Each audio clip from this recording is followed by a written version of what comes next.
Laya Healthcare, looking after you always. Proud sponsors of Real Health with Carl Henry.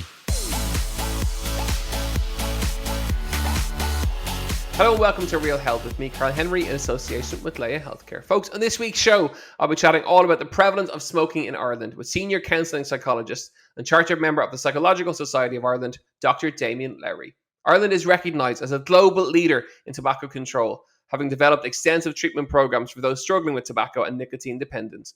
But can the country reach its goal of becoming tobacco-free by 2025? We'll cover this and lots more over the next 20 minutes. Well, joining me to discuss Ireland's relationship with smoking and how to help us quit is Dr. Damien Lowry. You're very welcome to the show. Thanks for having me on. Delighted to have you on. It's a huge topic, lots of interest, both in terms of listeners to the show and a personal interest as well. Let's get cracking. Outside the addiction to nicotine, why do people smoke? What's the reason behind it? Oh, Carl, you've started off with a hell of a question there.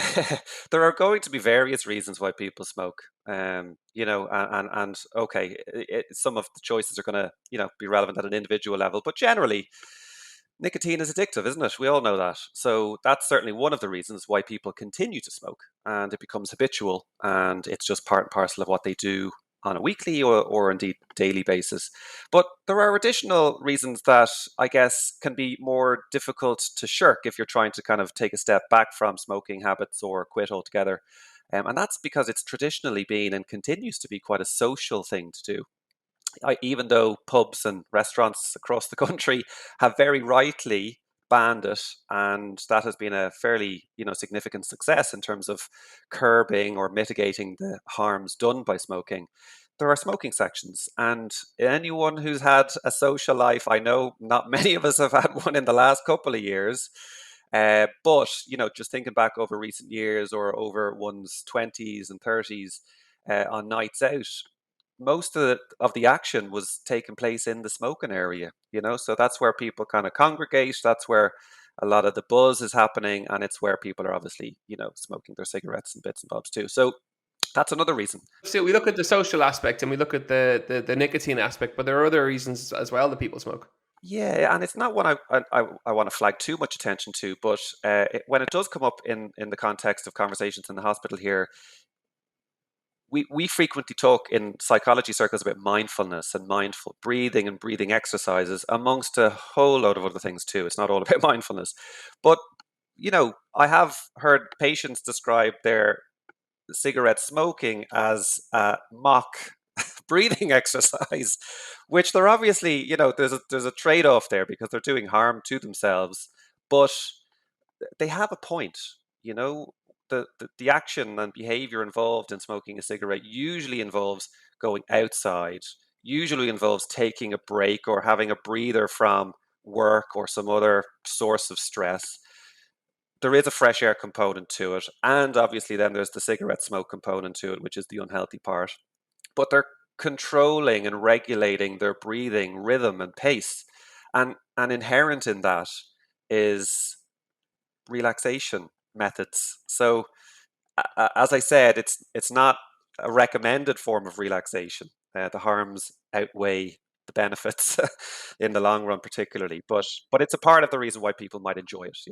For a lot of people, it is that mindful, I suppose, experience. It's focusing on doing something while you're doing it, and then the cigarette provides that for people. And with COVID and the stresses of COVID, it's probably fair to say some people have taken back up smoking or maybe smoking more because it provides that sense of escapism for them. Yeah, it's a bit of a vice. It's, we cope in a variety of ways, and some of those ways are adaptive. They're considered healthy and good for us. And some of those methods or ways are considered maladaptive or not great and not healthy. So for some, it might be alcohol consumption. I know I've heard a lot of people talk about an increase in alcohol consumption over the pandemic at home, where they might not have consumed before. Similarly, people who used to be smokers perhaps gave it up or reduced their smoking count.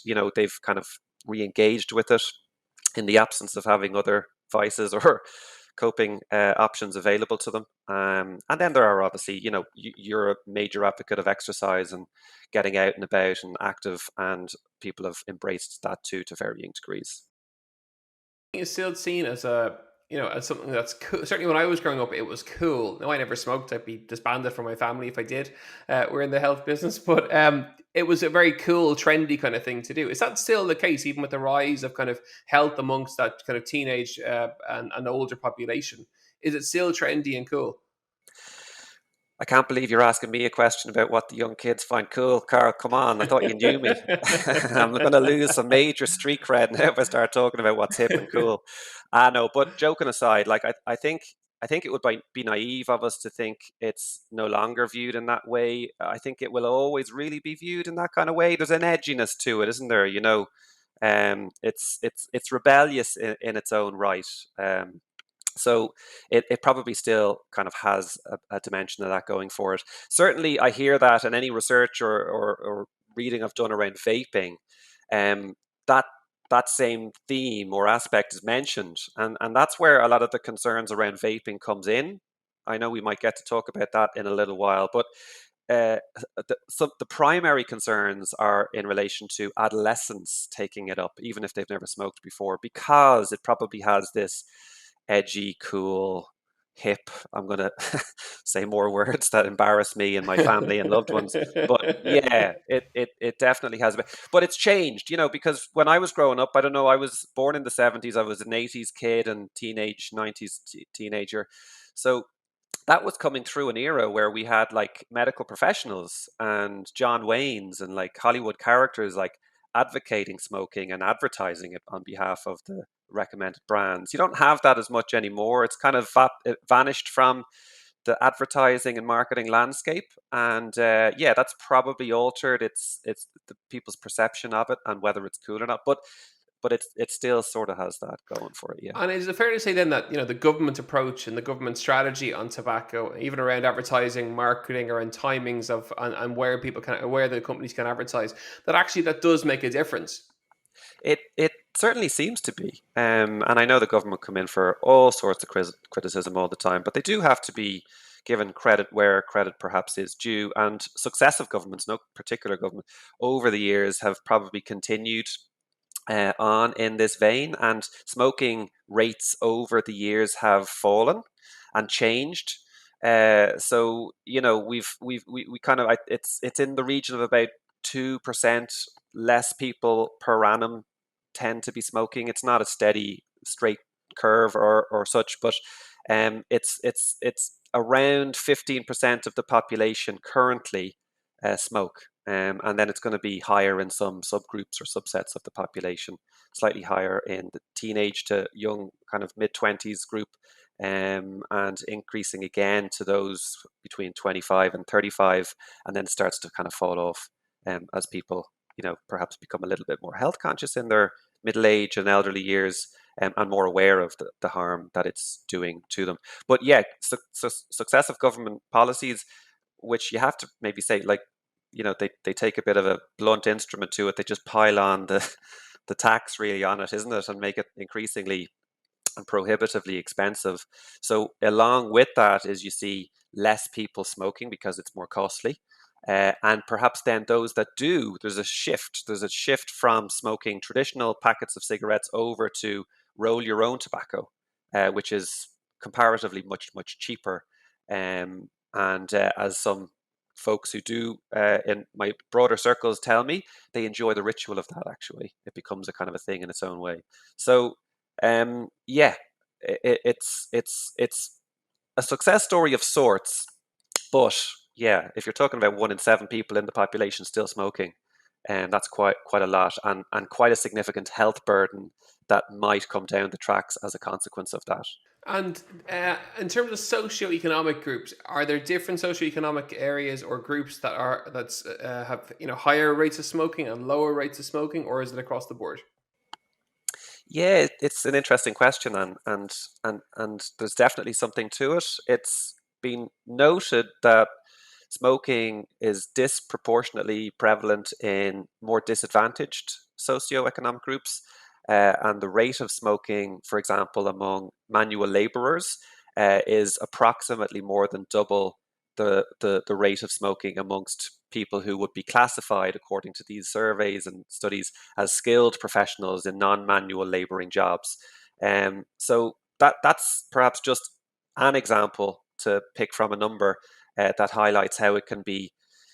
It's not randomly distributed, so it is more concentrated among certain age groups, as I said earlier on, and then among certain socioeconomic groups as well, where it's perhaps more culturally the norm, and there's a bit of modeling and observational learning going on around that, among other things. And in other groups, if you grew up in a family, as I think you said earlier on, you did yourself, that's very health conscious, and involved in healthcare in one way or another, it's going to be more taboo. You can still do it, but you're running a gauntlet of hassle and Oh yeah, as I said, commentary. I would have been kicked out of the house and sent away had I even looked at a cigarette, let alone smoke. That would not have been cool.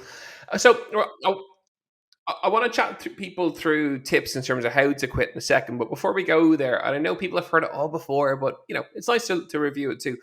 In terms of the health risks of smoking, so it's nice to remind people that these are phenomenally damaging things for our bodies, and it'd be nice just to run through the health risks and the health issues associated with people who do smoke. Yeah, look here, let me, as Will Ferrell says in some cool hip youngster movie, let me hit you with some facts, okay? Or no, I got it wrong. Let me hit you with some knowledge, I think is what he says. So yeah, look, we all know, and it's probably gonna, in a way, I can almost anticipate some of the listeners rolling their eyes because they've heard it so many times, and it's just oversaid and all the rest. So I appreciate that too. But smoking kills, right? So 1 in every 2 smokers will probably die from a tobacco related disease. That is a stark fact. Like, right? Statistically, that is not good. If you are a chronic smoker over the course of your lifetime, it's going to get you, right? At least 50% of the time. It's known to take an estimated 10 to 15 quality years off of your life. So even if you live to the Wow. age of 70, you're going to be struggling a lot more than you would otherwise be with health complaints, that chronic disease burden, for a good chunk of that time. So you won't be able to derive as much satisfaction and fulfillment from your life over those years, even if you survive into your elderly years. So for me, that's probably a more worrisome thought than dying younger, as much as that is a worrisome thought too. I want to be able to enjoy as much of my life as possible. I want to remain active for as long as humanly possible. I know age is going to tighten its vice grip around me eventually, and I won't be able to go for my 5K runs or cycle with the kids or hang out at monkey bars in the playground and act the lunatic. But I still want to be able to go for walks. I still want to be able to, just enjoy peer walks with friends or play a game of golf or walk up the flights of stairs in Crow Park on semi-final day, because I never get a final day ticket. If you're in the market, just keep me in mind. Like I want to be able to do those things without like pausing every 5 or 10 minutes or being wheeled around. And look, people have to lean on health aids, whether it's crutches or wheelchairs and other walking aids, for very legitimate and good reasons too. But I'm just maybe making the point, before I get too distracted from it, that smoking really detracts from those quality of life years. And every cigarette one person is said to smoke, again, this is an aggregate kind of reductionist statistic, but it's something to consider all the same. It's estimated to take about 5.5 minutes off your life. I remember hearing that in my junior cert biology lesson, where the big jar was smoking a cigarette through cotton, woolly things, and I was laughing at it. It didn't really sink in, but and I don't think it does Per register until, cigarette. yeah, So a box of cigarettes. This is how little knowledge I have. But a box of cigarettes is 20. So 20 cigarettes in a box. yeah. So 5 by 20. So 100 minutes. So an hour and a half basically per box of That's a good way to cigarettes think off your about it. life. Yeah, that's a good Wow. way to think about it. Yeah. Okay, so if And people are listening in and they haven't pricked up their ears for those or those around them who smoke, they're certainly going to begin to do it now. That's for sure. Folks, you're listening to Real Health with me, Carl Henry, in association with Laya Healthcare. We're chatting all things smoking. And now we're going to get to how to give them up, how to quit, and also why to quit, because we've hit you with some fairly bad news there. It's going to take years off your life. Every pack, it is 90 minutes of reduction of lifespan. It's going to reduce the quality of aging as you get older and all of that. But actually, there is some really good news. A, it's possible to quit, but also B, if you do quit, we know that the body can help to repair itself, to replenish itself, to restore itself.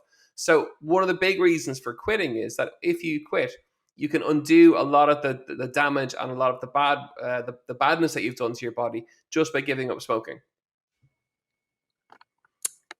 Absolutely. For me, if you're going to quit, you've got to have motivation for quitting. And in this instance, obviously, motivation for quitting smoking.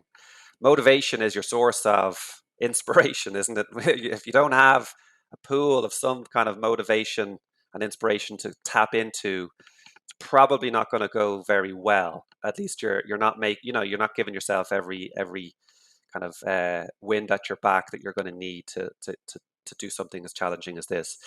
So here are some perhaps reasons, generally speaking, why it would be a good thing to do. And look, if 83% of people who take up smoking at some point say they've regretted doing so and they wish that they'd never started, I think it is a signal to take heed of and listen to and consider. So I guess one of the reasons why people perhaps should consider quitting is because it's healthy to do so. Like, lung function is believed to be largely restored within 1 year of quitting, even if you've smoked for a number of years prior to that. So that is a cause for optimism. As you said, Carl, the human body is incredible in its rejuvenative capacity. It's amazing what it can withstand and tolerate and recover and recuperate from. It's incredible. Like, I work in a hospital and I see it all the time, the power of the human body and the human mind to overcome and recover from amazing illnesses and indeed injuries. So the lungs are no different in that respect. You're doing harm to them by smoking, and for the longer you continue smoking, the more harm you're likely to be doing. But you can recover a huge amount of that if you cease and discontinue. The risk of heart attack and stroke declines within 1 month of giving up, as does the risk of associated disease. So after 1 year, coronary heart disease drops to half that of a current smoker. And as I said, lung function will have reached pretty much normal levels. Okay, so, and then there are additional benefits to quitting, such as improved taste and smell.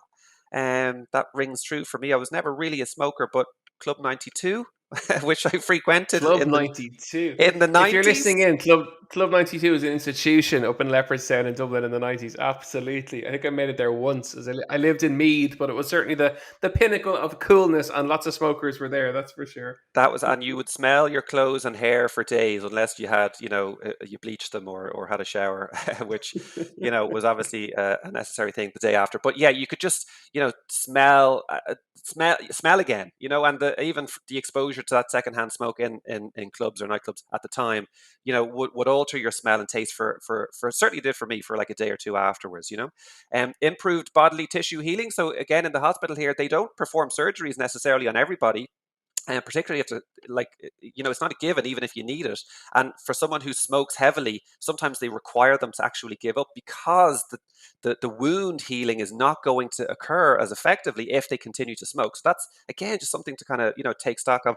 Wider teeth, perhaps, is a benefit too to giving up. Improved lung function goes without saying. And look, you save yourself a fortune. I had an inspirational mentor during my PhD. She supervised me and she was smoking heavily at the time. And during my PhD, she gave it up and she had a project. All the money she saved from smoking accumulated and she bought herself a sports car, right? Now make of that what you will, but it accumulated pretty rapidly. So yeah, you could kind of earmark it for some reward as well. And let's chat. I'm fascinated by your answer to this one. Let's chat vaping then. Not as an option to quitting, but just generally around vaping. And is it better? Is it not? Is it addictive? Is it not? Should we be selling them on the high street? Should we not? Yeah, and I'm almost immediately uncomfortable or unsettled because, first of all, I'm not an authority on this. I know I'm not like giving advice to people. I'm just perhaps commenting and sharing some thoughts on the matter. And it is a bit of a controversial one, right? Like, The HSE doesn't recommend it. It's not part of the recommended kind of package for giving up smoking. Unlike nicotine replacement therapy patches and chewing gums and those kinds of options. And that same sentiment is shared abroad too, whether it's the CDC or WHO. Like, they haven't really embraced vaping. So again, that's relevant, and I think necessary just to have included in the discussion of this. That said, there is accumulating evidence that it can really help and prove quite effective at helping people to give up. So for me, really, my thoughts on it are going to be shaped and influenced mostly by harm is going to take place.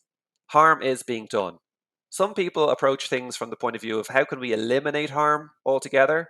I am not going to share that view. I'm going to probably be more from the school of thought that's about minimizing harm, mitigating harm. And for me, vaping is a viable or valid option in that respect. And I've seen a number of research studies that kind of round in on 5 to 10 to 15% of those that use vaping as a method of smoking cessation as part of their strategy are quite effective, as in it's doubly effective than nicotine replacement therapies.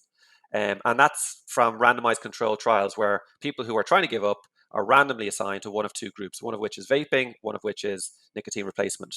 And the vapors seem to succeed in their quest to give up at double the rate than nicotine replacement, which is interesting. Now, the concerns around it are also noteworthy in the sense that it's not without its harms. Obviously, there's nicotine in it, and I think that's where the concerns on many health professional are coming from in terms of adolescent use and, trying to not allow any exposure to vaping amongst developing minds and bodies, and that's understandable. And in an unregulated market too, you're not really sure what's in them.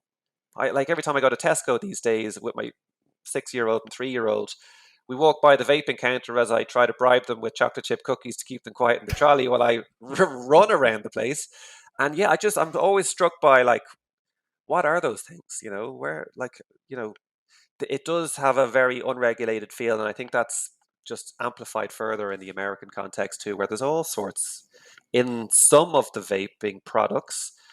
So yeah, if they're going to become legitimized, I think they need to be more regulated. I think they need to be more mainstream and less sort of, uh, corner shop selling them. They need to be kind of a health product. And we're a Yeah, I think little it's. early in the evolution of this, I think, for that to be the case. So yeah, the evidence and data is emerging. I think it's fair to say if you're going to take them, you need to get advice on what one to get. Don't just buy it in the store that's on the corner, or buy it in a mainstream supermarket or something like that. Maybe go to your GP, go to someone who's medical qualification. Say, look, this is the one to take. This is the one that we've seen the research on. A really interesting answer. It's fascinating. The fact the WHO, HC don't necessarily recommend them, but actually the studies are showing they do help people if you're coming off them, and that can only be, it's the lesser harm in that respect, which is a good thing. The key thing now I want to go to is if people want to give up. So say there's people listening in, or they're going to chat to a relative after this about giving up, about quitting. What do they do? Where do they go to? Is it going to, the HSC quit.ie website? Do they go to their GP? And then what are the steps around giving up? Yeah, you've just taken my answer out of my mouth. HSC.ie, quit smoking. In a way, it's a really good online resource, as it were, and it's going to have. Here's the thing: there is so much out there. There are loads of resources, and I think ultimately, if I was talking to a person, whether it's a loved one or a patient in the hospital here, or someone just asking my advice, in this instance yourself, if someone's looking to give up smoking, it's got to come from them. They've got to have a reason to do it. And for me, I'm always often about framing things meaningfully, right? If you're going to commit to something, it's got to mean something to you. Otherwise, your chances of continuing and persevering are really diminished. So if you're giving up, be really clear about why it is you want to give up. If you have kids, it might be longevity, quality of life years, grandparenting down the road, whatever it might be. Uh, make it matter, really purposeful and meaningful to you, and then explore what it is you need to do to help yourself achieve that goal. Part of it might be altering lifestyle in other ways too, engaging with healthcare professionals. As you say, have a chat to your GP about it, especially if you have a good relationship with them. There might be a smoking cessation point of contact in a healthcare facility you attend. I know there might be, certainly is here in the hospital. There often is in the hospitals across the country. That's another resource. There can be support lines around this too that can just give some guidance. And there's nicotine replacement therapies available in most pharmacies and through your, medical points of contact as well. And alter lifestyle in ways that complement that particular objective. So if you're looking to quit smoking because you want to live more healthily and be healthier, what are you going to do aside from quitting smoking that's going to also help you accomplish that objective, that overarching objective? And that might be just slight increase in exercise. That word exercise can jar with some people. I prefer activity, right? Just get more active, whatever. I don't really care what it is you do, just as long as you do it. And possibly, addressing some aspect of your dietary habits as well. Transformative changes. I know you come from a show with that word in it, but are hard to sustain, aren't they? Unless you've got a team of professionals hounding you, breathing down your back, and on top of everything you do, and for good reason.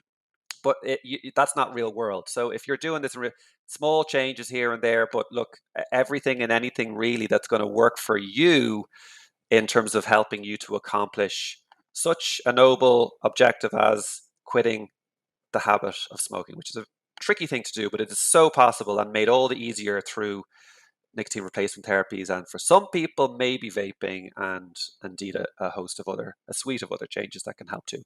And again, a great answer. So it's very much like, any objective, any goal that you want to set yourself, you've got to have the right reason. You've got to surround yourself with people to help you achieve it. You've got to get the expert help where required, if it's required. And it's those small changes, that 1% rule, like we interviewed James Clear a couple of months ago from Atomic Habits. It's that 1% rule over the course of time. Don't try the big dramatic. Aim for long-term change. Look for help if you need it. The HSCquit.ie website is fantastic. We've used it with lots of clients. It's really, really, really good. And go and see a professional if you need to. And your GP will always be there to help you if required. They'll point you in the right direction too. Dr. Damien Lowry, it's been fascinating to have you on the show. If people want to follow you on Twitter, where can they find you? Yeah, I've changed my handle recently. I only learned you could do that from, I won't say what from, but to Psychology Damo. It's not the most imaginative, but there you go. If they want to follow me on Twitter, that'd be great. That's fantastic, folks. Give Dr. Damien Lowry a follow on Twitter. He's full of useful information. That's absolutely for sure. That's all we have time for on Real Health this week. Many thanks to Dr. Damien Lowry, Senior Counselling Psychologist and Chartered Member of the Psychological Society of Ireland, for joining me on the show. Folks, we'll be back next week. If you enjoyed today's chat, forward it on to a loved one or someone who may smoke. They may enjoy it. It's a very relaxed approach to helping people quit smoking, but full of content and full of information. Don't forget to rate and review. And as ever, we will see you next week with more Real Health. We'll see you soon. Slán go fóill. Laya Healthcare, looking after you always. Proud sponsors of Real Health with Carl Henry.